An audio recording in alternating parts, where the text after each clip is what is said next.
Welcome to Conversations on the Coast, San Francisco's premier author interview program. And today we are honored because joining us is a very distinguished children's book author, Pam Munoz Ryan, to talk about her latest book, Becoming Naomi Leon. And it's published by Scholastic Press, and I said the title right. Isn't that good? You did. Thank you. Well, thank you for coming by. You know, you're a very highly praised author. You're the first author I've ever had on the program who, when I looked at the back jacket of the book, it listed 11 prizes won by one of your previous books called Esperanza Rising. That's pretty incredible. Look at that. Look at that. It's lovely to look at. Yeah. Is there any one on there that you're proudest of? I better show it to you because you probably don't have them memorized. Well, certainly they're all honors, and but certainly the Pura Belpre, which is given to a Latino writer for best portraying the Latino experience in the United States, has special significance because of my family's background.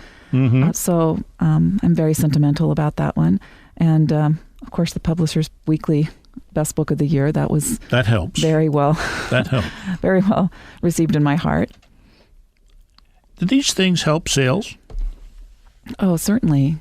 And also, I think they validate what you do. You know, as writers, we're so insecure, and these are the types of things that just make us want to keep writing more and more. And of course, our publishers love these awards as well. It's a wonderful moment for them as well as for you, and it should be. One of the things in looking over the list of your past titles is that I kept thinking to myself there are some kind of connections here. For example, you did a wonderful book called Amelia and Eleanor Go for a Ride, and then you did a book called When Marion Sings, and there's a wonderful connection there. Well, the connection of course is Eleanor Roosevelt in those two books. In Amelia and Eleanor Go for a Ride, it's based on a night in 1933 when Eleanor Roosevelt invited Amelia Earhart and her husband to spend the night at the White House. And during the course of a formal dinner party, someone asked Amelia Earhart, what's it like to fly at night? Since she was one of the few men or women who had ever flown at night before. And being who she was, she called Eastern Air Transports and invited Mrs. Roosevelt on her first night flight over Washington, D.C. that evening. After I wrote and Brian Selznick illustrated this book, many people felt compelled to tell us their own personal Eleanor Roosevelt stories. Uh-huh. And so we'd be at a conference and somebody would come up and say, you know, when I was a little girl, my great aunt took me to hear Eleanor Roosevelt speak. And then Brian told me a story about his own uncle and how he had a story about being in Washington, D.C. at the same time as Eleanor Roosevelt and Marian Anderson. And that led us to When Marion Sang. When Marion Sang, yeah. Now, I think when we look at some of your other books like Esperanza Rising, Writing Freedom, and this current book, Becoming Naomi Leon, that I sense a kind of connection there too. It's not as obvious as, Eleanor and those two books. But to me, in each of those books, you convey a sense of wonder, a sense of the importance of change in people's lives, a sense of growth and how to live with those kinds of things and live through them. Well, in Writing Freedom, of course, the character has to leave a situation and sort of rise above it. And I guess all of these novels have a sort of thread running through them that is rising above the current situation and becoming something that they had never been before, or ever dreamt of being. Or ever dreamt of being, right? And actually, I love that saying personally, is that you can't be something you've never been unless you try something you've never done. Yeah. And that's one of my favorite quotes, and I think that probably followed through in my novels, even subconsciously. Is the whole idea of trying something new? Well, trying something new so that you can become something you've never been. One of the fascinating things is you do this great research, and in Writing Freedom, there's all the stuff about this is a woman who rode horses and all this kind of stuff. And then the kicker at the end, she's also the first woman ever to vote in the United States. Correct. Where did you find that? Often one book leads to another. I was researching another book and came across some Wells Fargo research and found out about Charlotte Parkhurst, and then contacted the Santa Cruz Historical Society, who were wonderful to me and sent me many pages of copies of newspaper articles that appeared in the newspaper at the time of her death. People are helpful, and was able to find archival research and articles from the San Francisco papers that Bret Hart wrote about her. And so all sorts of things just come together, and I became intrigued. Of course, I had to learn everything I never needed to know about stagecoaches and have no practical application for. Oh, well. Well, you know what? We've been dwelling too much, perhaps, on books of the past. So when we return, it's going to be wall to wall, Becoming Naomi Leon. You're listening to Conversations on the Coast with Jim Foster. Follow us on Twitter at Jim Foster COC, or send an email to jimfostercoc@gmail.com. This is Conversations on the Coast, and today we're celebrating the wonder of writing books for children by talking to one of the masters of that genre, Pam Munoz Ryan, about her new book, Becoming Naomi Leon. I'm going to just stay with Esperanza Rising for a moment, because there's a phrase here from Library Journal that I need to have explained to me. In praising Esperanza Rising, they begin by saying, easy to book talk. What the heck does that mean? Is that immoral? Is it something that they're doing to our children today that they shouldn't be doing? Easy to book talk.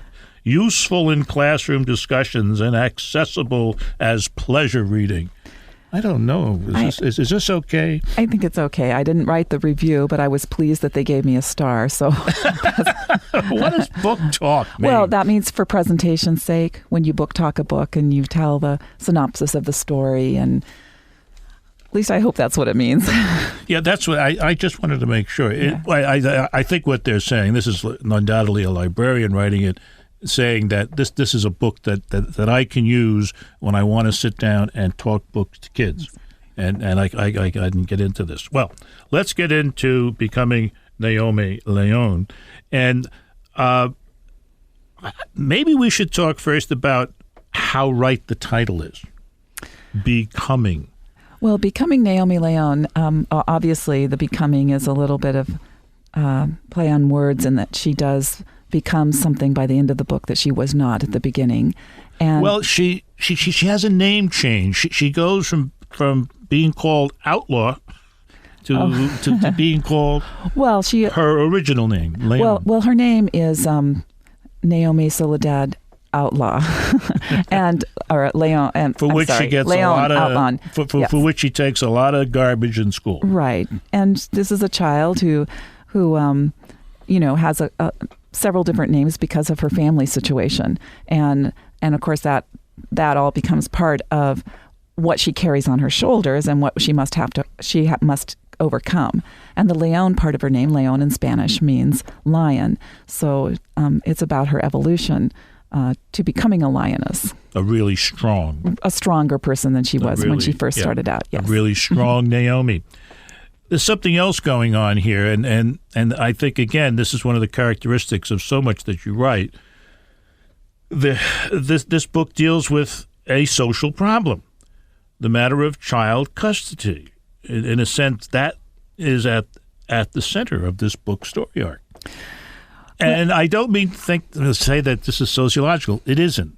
But, I mean, it's real, and you build a story around it. Right. The story is based on a great-grandmother who has raised Naomi and her little brother Owen from the time they were babies.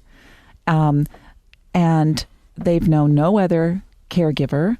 And at the end of the first chapter, there's a knock on the door, and in walks their long-lost mother.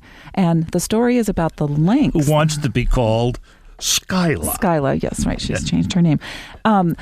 So it's about the lengths that this grandmother will go to protect these children from this very quirky, odd, dysfunctional mother, including taking them to Oaxaca, Mexico, to find their father. And so during doing the research on, just custody issues on grandparents raising children, the statistics were actually rather staggering. It's like 1 in 10 children in the United States are being raised by people in their family, primarily grandparents, other than their father or mother. So, but I didn't write the book specifically to deal with that issue. That was just something that came into play. No, and you never do that because you're not a sociologist, you're a novelist. Right. A novelist who writes novels for children. Fleeing the flight to down to Mexico has a great dimension to it, I think. It shows the resourcefulness of simple friends who don't have a lot, but are therefore, I guess, willing to give their all to help somebody else. Well, I think the book is about this little minute community that Naomi and Owen and their great-grandmother have built, and they have their very best friends, the grandmother's very best friends that live nearby, and these people are surrogate family members in many ways as well. And when it comes time to protect the children, they all sort of rally together. And they do an absolutely wonderful, heartwarming job. They really do. I mean, they just whoop up in the middle of the night and off they go. Off they go. That's really, right. It's really terrific. And Owen, who has this bad foot, is more of an optimist than the great grandmother is. Well, Owen. A lot of people ask me about the character of Owen. He has a tape fetish. He can't go anywhere without a lot of pieces of Scotch tape plastered all over him. He has some physical disabilities, and he has this wonderful optimism on life, which I think you often find in children who've had a lot to contend with in their young days physically. Becoming Naomi Leon is not all about issues and growing up. It's also about something you've never heard of until now, the Night of the Radishes. You're listening to Conversations on the Coast with Jim Foster. Follow us on Twitter at Jim Foster COC or send an email to jimfostercoc@gmail.com. This is Conversations on the Coast, and I'm Jim Foster having a wonderful time with Pam Munoz Ryan talking about her latest book for Scholastic Press called Becoming Naomi Leon. And before we get to the Night of the Radishes, which I think is an important thing to get to, I want you to say a few words about one of the strong male figures in the book, because we've been talking a lot about, Grandma and that kind of stuff, and Naomi herself. Naomi's father's name is Santiago. Santiago, that's correct, and he has been, pushed aside by the birth mother, and yet he comes on the scene. Well, tell us about Santiago. How does he get back together with Naomi? Well, Santiago is their birth father, and he was in a situation when they were young where the children were sort of taken out of his, away from his auspices, and so unbeknownst to the children, he has stayed in touch with the grandmother and has sent money when he could. He is a fisherman in Mexico, and he just presumes that they are still living with their mother, and that he is just out of the loop. But when they find him, he is able to reconnect easily. He's able to convey his affection for them, and of course, which is what they were hoping for. Yeah, and there is just wonderful more moments between him and Naomi. Well, enough of that nice stuff. Let's get on to the Night of the Radishes. Everybody's been waiting for this. Tell us about it. In 1997, I was reading a book on Oaxacan wood carving, which is a folk art in which I'm really interested. And in this book, which was an adult book, there was a one-line reference to the Night of the Radishes that mentioned that once a year on December 23rd, all of the Oaxacan wood carvers come in from the surrounding villages of Oaxaca into the capital city, and they carve these elaborate scenes out of hybrid radishes and in a competition. Now, these radishes aren't like no, wait a minute. Salad radishes. They take a radish. Well, wait. It's not a salad radish. These are hybrid radishes that are the size of arms and legs. Oh, okay. And they carve these incredible scenes, cathedrals, nativities, spaceships, and some of these scenes are 3-4 feet tall, and they use every part of the radish, the roots. They get every color from the dark brown all the way down to the pink and whites, and it's this very incredible, very traditional Folk Art Festival. So I decided I had to go and see the Night of the Radishes, which I did. And I happened to be there on the 100th anniversary of the Night of the Radishes. You would. She's a very lucky researcher. Very lucky. You were there for the 100th anniversary of the Night of the Radishes. Did they put more salt on? No, never mind. No. But it was the year that some participants got kicked out of the competition because they used a carrot for color, and that's a big no-no. Only the radish can Only be the used. radish. That's right. Okay. Mm-hmm. Okay. Now, in our story, Becoming Naomi Leon, what happens here is that when she goes to Mexico with her great-grandmother and her brother and their friends from the trailer park, right? They get together with a family down there, and they all decide, as part of this wonderful supporting one another, to enter this Night of the Radish. Well, they've been entering. Traditionally, families enter together, and Naomi comes from a carving family.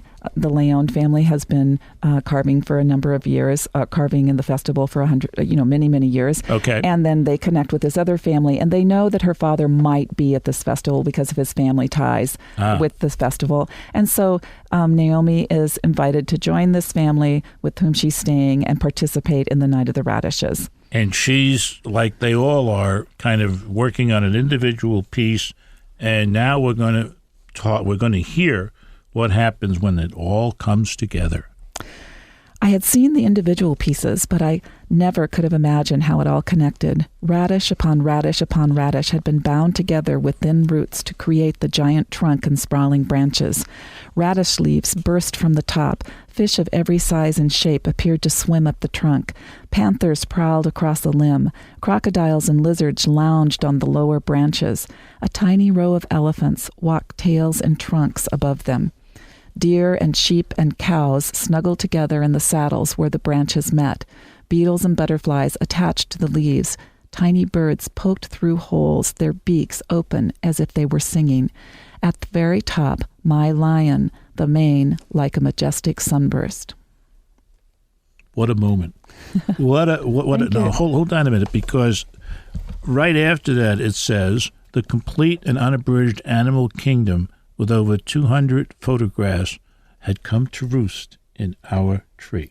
Well, Naomi is a compulsive list copier. Yes. And so Naomi has been, throughout the story, been copying lists of collective nouns and from that particular book. And so goes the chapter headings: a paddling of ducks, a skulk of foxes, a leap of leopards, a piteousness of doves. See, on this program, we explain everything. All the mysteries.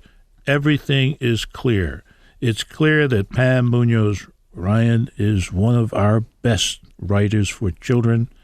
We invite you to run out, get 2 or 3 copies of Becoming Naomi Leon. And also, if you see others of her books, don't hesitate.